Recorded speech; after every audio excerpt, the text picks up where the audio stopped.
Hello guys, જય માતાજી. અમારા બધા સબસ્ક્રાઈબરને જણાવતા અમને આનંદ થાય છે કે નવરાત્રિના 9મા દિવસે અમારા ઘરે એક દીકરીનો જન્મ થયો હતો અને એનું નામ અમે રાખ્યું છે જૈની. તો આજે 2026ની પહેલો દિવસ છે અને એને 3 મહિના પૂરા થયા છે.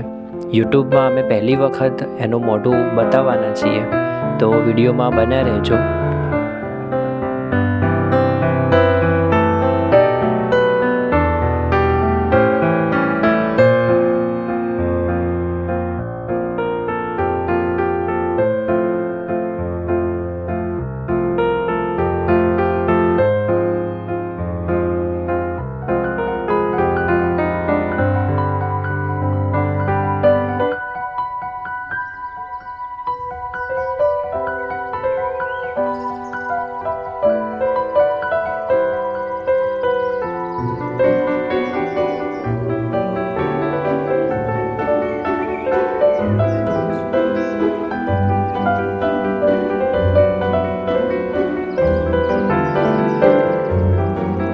અને આ છે અમારા ઘરની લક્ષ્મી, અમારા બધાની લાડલી જૈની.